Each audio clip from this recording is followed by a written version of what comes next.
to do a land acknowledgement. And part of the reason that we do that is for me, it helps me remember whose land we're on and who to make that connection to Earth and Mother Earth. And also, it reminds us to keep working on truth and reconciliation here on Turtle Island, which is also known as Canada.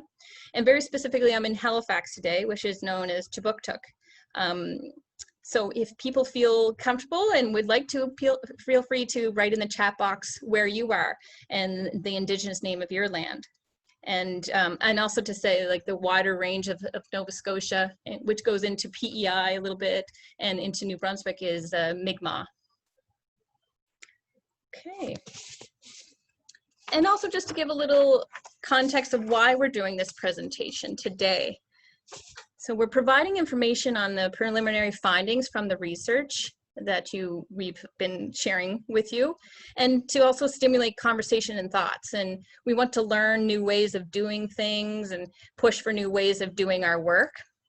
So Sam will present, as I said, for 20 minutes. We'll do a breakout room with some questions in there, and then bring back a question for Sam to answer afterward. I think that's, yeah, okay. So I think that makes good sense. So as I said, feel free to introduce yourself in the chat box, say who you are, where you are right now, and we can go from there. So now it is my pleasure to introduce Sam, my coworker. So Sam Morton is a queer feminist with over 10 years experience researching and working in community and international development. And she is the evaluation and gender specialist in Newfoundland and Labrador for the Atlantic Council for International Cooperation, where her role is currently expanding. And she is looking forward to bringing her gender equality and monitoring, evaluation, and learning experience to her new role. She is also completing her graduate work in the Department of Sociology at Memorial University, researching development workers in Lao PDR and impacts of their understandings and practices of gender and gender equality. And Sam has experience working with not-for-profits in Southeast Asia and Canada. And as I said before, feel free to put any questions you might have in the chat box. And also to say that you would have received an email today saying that we have released the report. So you can see that on our website. And also, Roshni will put a link in the chat box. And it's on social media as well, so feel free to have a look at that, share it around. And then I will send it over to you, Sam, and thanks. Thank you so much for that kind introduction. It's almost like I wrote it myself. I'm just gonna share my screen here, so just give me a second.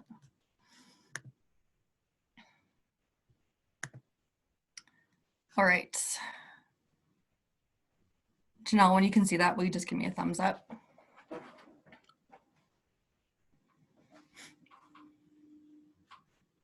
Thank you. Oops. All right. Well, it's always a little nerve-wracking to give a presentation, but it definitely helps when it's such a great group of folks. And there's definitely a lot of expertise and experience in this group here today. So I really look forward to the conversation following my presentation. So as Janelle said, my name is Sam Morton, and I'm joining today from St. John's, Newfoundland and Labrador. I'm on the land of the Mi'kmaq and the ancestral land of the Beothuk and the land of the Inuit, of Nunatsiavut and Nunatuavut in the Innu of Nitassinan and Labrador. So I'm a settler on this land. Excuse me. And I'm very happy to be with you today and be able to share some of our preliminary findings from the Atlantic Resilience Research. As Janelle said, the purpose of the study was to understand the creativity and adaptability and challenges of our members during the pandemic, but also the wider sector. So we want to be able to put our members' experiences in conversation with what's happening in the sector at large in Canada and also globally, because it is a big time of change. I'd like to share two quick quotes with you from feminist thinkers that really have kind of been guiding me in this research. So Cynthia Enlow said that we're in the same rough seas, but we're not in the same boat. And that for me really speaks to issues of equity And Arundhati Roy said that historically pandemics have forced humans to break with the past and imagine their world anew. The pandemic is a portal. We can choose to walk through it lightly with little luggage, ready to imagine another world. And for me, that really evokes that there is opportunity and transformation is definitely possible. So our findings are showing the precarity, but also the resilience of the sector. Though the challenges of this time are enormous, we have also heard stories of creativity, adaptation, and resiliency that we hope will contribute to our community's best practices. So a little bit on, on the history of this research and the methodology. So in May 2020, we sent out the initial call to members to participate in interviews about how the pandemic is impacting their work and how they are adapting, both at a personal level and an organizational level. Organizations are, of course, made and filled by workers, so we wanted to understand both what's happening in these larger institutional levels, but also the day-to-day experiences of workers. So unsurprisingly, because these interviews were conducted during the global pandemic, the methodology itself was shaped by the opportunities and limitations of this time. I just really like to highlight how eager so many of our participants were to talk with us. We were thinking, we didn't want to take up too much of people's time. So we're thinking interviews would take 20, 30 minutes. And most of the interviews, easily lasted 40 minutes, an hour. And to me, this indicated that there's a desire to have spaces to discuss what people are going through, and that folks want organizations like ACIC to work to provide a bird's eye view of what's happening regionally in our sector. So far we have conducted 25 semi-structured interviews with members in all 4 Atlantic provinces, and these were done either by phone or Zoom. Interviews were conducted by Dr. Sylvie Roy and myself, and I want to give a shout out, as always, to Sylvie. I'm the one who is presenting, but she did 16 of the interviews, is an amazing qualitative researcher, and just, did a lot of great work on this, as did Jennifer, Janelle, and Louise. So shout out to collaboration. So I'm happy to discuss the methodology further during the Q&A, or you can please feel free to email me directly if you have any thoughts or questions on how we conducted this research. So getting into findings. So the first theme that I want to talk about is around virtual programming and events. Our membership and indeed the sector has had to move online with little notice. Every interviewee shared their experiences with the loss of ability to host and attend in-person meetings and events. Most members were faced with difficult decisions around postponing and canceling in-person events and meetings. And the impacts of this are not just financial and strategic. There are social impacts, there are personal feelings of loss and mourning. Many of us are experiencing various forms of grief that are related to impacts of the pandemic. There are feelings of isolation, distance, depletion, helplessness, and being stretched while working under uncertain budgets, contracts, and an uncertain future for domestic operations, international partners, and beneficiaries. One participant expressed that everything felt like more emails, more reporting, more work, more of everything. And for those who are still working, this has mostly been the case. There is more work. And participants reported staff stepping up in all sorts of ways, taking on tasks that weren't usually part of their work to support colleagues who may have more care duties outside of work. And for some, this has been positive, as they feel that the usual silos that they work in are being broken down. However, burnout is a risk as staff struggle to maintain a heightened level of work. Participants' thinking is moving from the kind of triage phase to reckoning with the very real possibility that this pandemic could be with us for years. In conjunction with the pandemic, the climate crisis is accelerating. So given these realities, what about the way we do this work is calling for a new approach?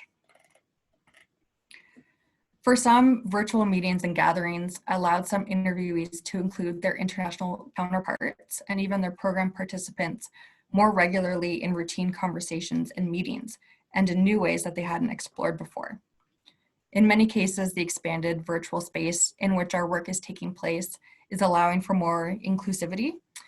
But of course, there are also barriers to and limitations of online activities. One finding that emerged was the experience that for projects already on the go, the transition to virtual delivery was manageable because there were already relationships and trust in place with international partners and donors. There are concerns around how development organizations can start new projects remotely. So how do we build trust when starting relationships remotely? Several participants spoke about the importance of meeting face-to-face in relationship building across cultures. There are also concerns around sharing sensitive and confidential information through online channels. And that calls for organizations to have data management policies. Some do, of course, and some don't, to have standards for consent, privacy, and protocols in place to respond if there are data breaches.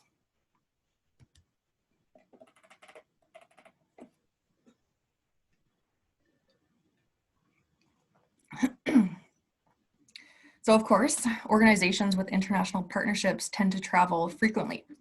So the closure of borders, cancellation of flights, and public health recommendations to stay at home is having a major impact on operations. The disruption to travel caused others to reflect on the extent to which alternatives to in-person connection with international partners could be built into programs, not only for resilience in case of travel interruptions, but also as a fiscally and environmentally responsible measure. As one participant said, could one trip a year suffice and the other activities be done remotely? Data from this research is showing that members are experiencing personal and organizational moments of reflection on the nature and role of travel in their work. For many in the sector, regular travel is a key feature of the work and tied to career opportunities, conferences and other events for gathering, knowledge sharing and networking, include informal conversations, and that's where a lot of information is exchanged and relationships are built. Can that be recreated online when travel and large conferences probably won't be an option for a long time yet? An adaptation strategy coming out of travel restrictions is that organizations are realizing they can play a valuable role in facilitating communication, resource and knowledge sharing among project offices. So for example, before the pandemic, one member organization, they tended to organize their communications through the head office in the Atlantic. So project offices in Eastern Europe and South America and so on would communicate through the headquarters in the Atlantic. And now during the pandemic, what they're trying to do is play a facilitating role where they're organizing online meetings between their project offices, either based around certain issues or time zones and languages, and then they're facilitating that communication and making sure that translation is available.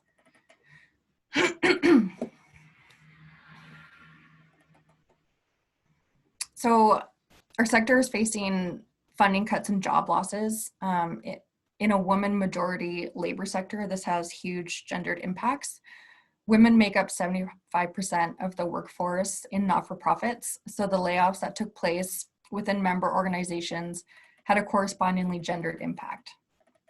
For staff and volunteers who have continued working during the pandemic, the shift to working at home has meant an intimate and at times overwhelming collision of home life, social life, and work life.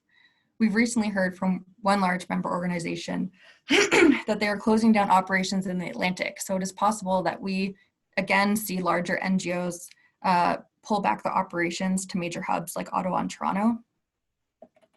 Some participants, even though they are struggling with more work and balancing childcare with working full-time, are also enjoying the time to be with their families. On and off, I think it depends on the day. The flexibility of work arrangements are supporting some staff to have more agency on when they work and how they balance their paid and unpaid labor. It is likely that as the pandemic continues, the very arrangement of work will be more fluid and flexible. However, as one member cautioned, based on their decades of experience, if women are mostly the ones making use of flexible working arrangements, it could be the case that they are out of the office when informal decision-making and networking is happening and miss out on the relationship building that happens over lunch, during breaks, and so on in offices. As a sector, we need more research on the gendered impacts of this pandemic, including within our own organizations. Our sector is majority women, but it is not women-run. We still have a gendered pay gap in the sector that intersects with race, as Black women, Indigenous women, and women of color tend to be paid less, are concentrated in lower paid positions, and have less opportunity to advance to leadership roles.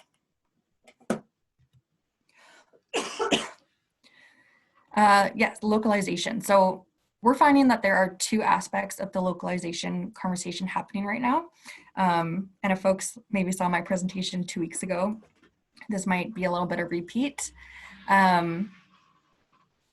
So more clarity is needed on how and if this is translating from discussion to implementation. But we found that our members are talking about, so one, transferring power, operations, and more decision-making to their Global South partners. And two, working more locally and regionally in the Atlantic and even within Canada. So localization has been rhetorically supported for some years, and definitely some organizations have really taken this seriously, invested in it, and pursued it. But some participants spoke about how the pandemic is forcing the move from rhetoric to action in this area, mostly around travel not really being an option. Reporting requirements from donors can be a restricting barrier to work with. Requirements for accountability lead to many, many layers of bureaucracy. In terms of localization, we need to rethink global standards that we have for accountability to donors and fund core operating costs so that international partners can have some stability to then drive local decision-making. It's possible that, quote unquote, everyone staying at home, which of course is not everyone, is or will lead to local and national organizations claiming the space to set the agenda and have more ownership over development cooperation. It could also mean less undermining of local and national experts and expertise by fly-in, fly-out consultants. As an example, one participant said that they have a large alumni network and that the pandemic was giving them pause to reflect on how they can support alumni who want to become trainers instead of defaulting to flying in trainers from Atlantic Canada. In terms of NGOs and CSOs working in the Atlantic, one participant said, quote, "I see a huge opportunity for us to be doing much more work locally, like in our own communities throughout Nova Scotia and even Canada," end quote.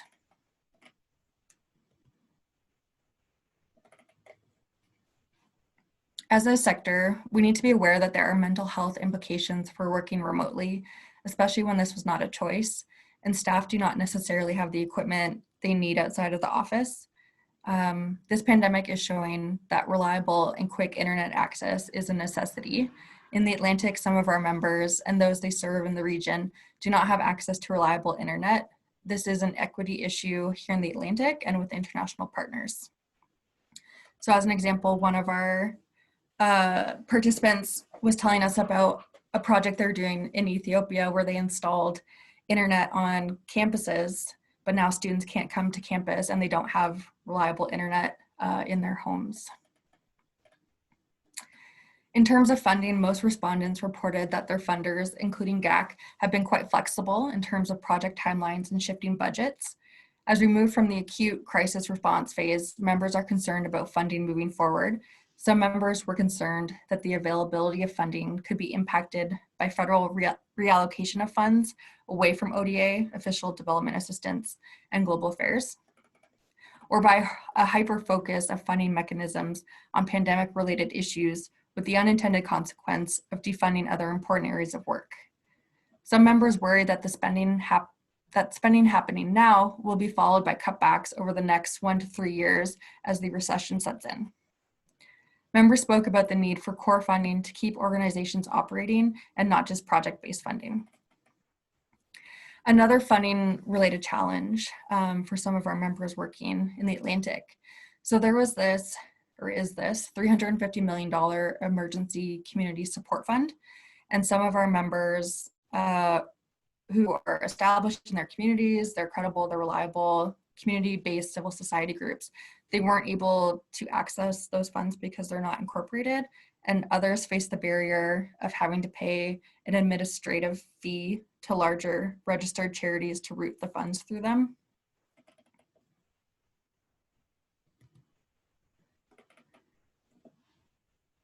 So we and our partners and beneficiaries around the world are facing huge challenges that are going to be with us for years to come. Being flexible and adaptable is proving really important as a strategy to work during these times.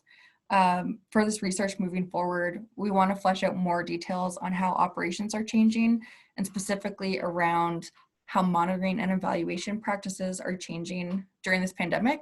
When being nimble and adaptable is so important, it can also make it a challenge with the existing monitoring and evaluation frameworks that a lot of us have in place.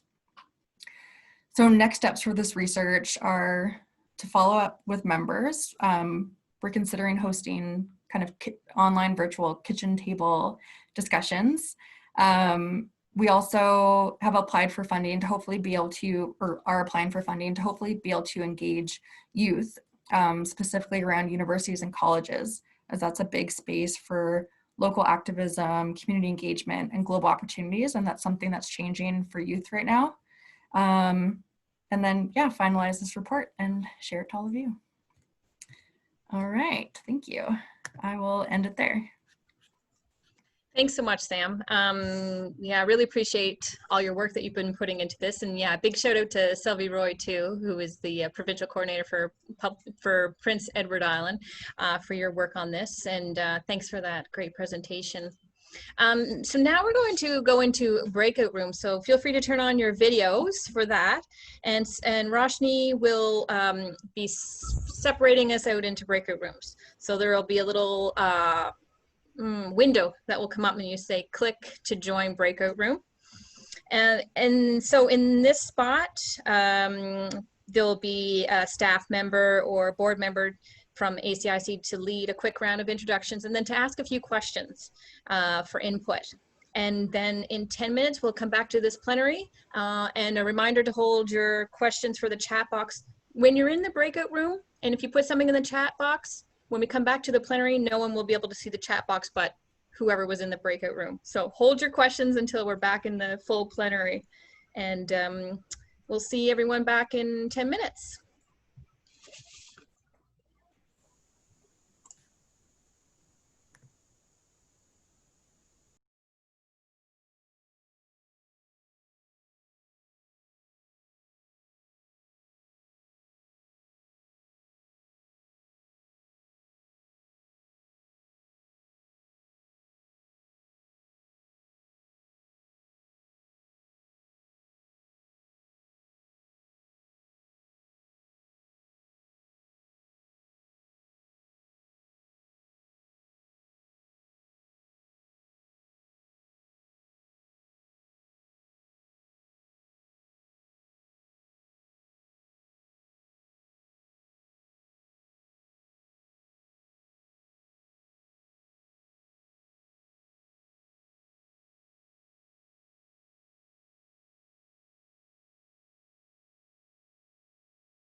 was a concern. So if you're talking about sensitive issues, how can you do that safely online? And part of partnership is having trust to be able to talk about those things that really matter and get beyond kind of polite and superficial conversations to be able to have an environment where you can talk about sensitive issues. And I think I know from our members who spoke to this, that that's a concern about possibly putting their partners or beneficiaries in danger or at risk through online spaces. So that doesn't answer the question at all, but those are some thoughts on that. Feel free, if others have an answer, feel free to add them in the chat there, or thoughts, comments. And we have one more question here. Did the research show many signs of new programming being developed by members, or more adaptation or changes to current programs to meet new realities? Yeah, thank you for that question. So back when we did these interviews, it was in May and June. And I know there's been a little bit of follow-up and secondary research looking at other research projects that are being done around this. So at that time, it was very much triage and trying to pivot programs that were already going. So folks who had multi-year funding, multi-million-dollar projects, multi-year funding, they were in a much more stable position to be able to adapt.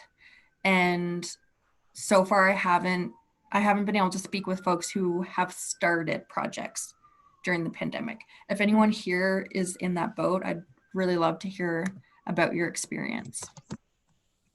Yeah, thanks, Sam.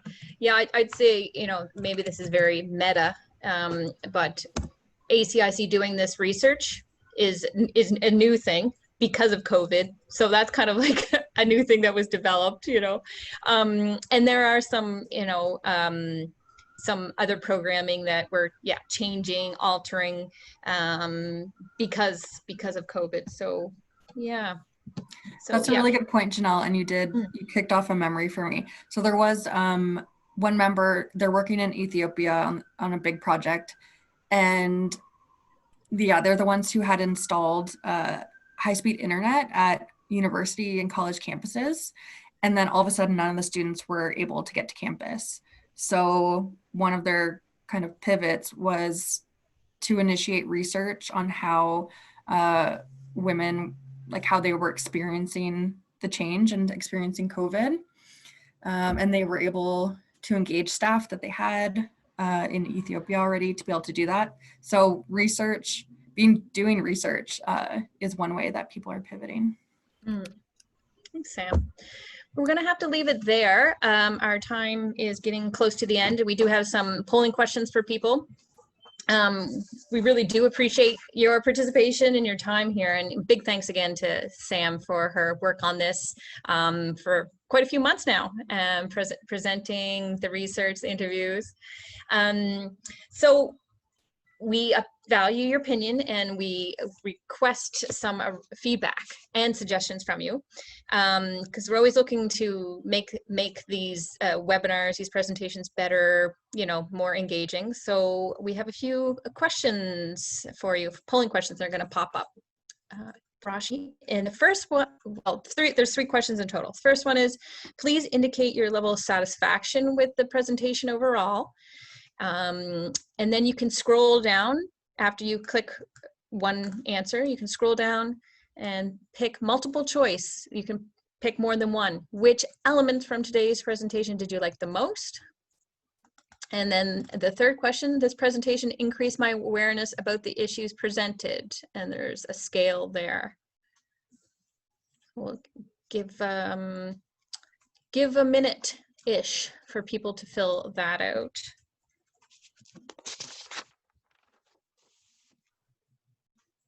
And Rashni's looking at the back end to see how the numbers are. So we'll allow her to close the poll when most of the people have filled it out.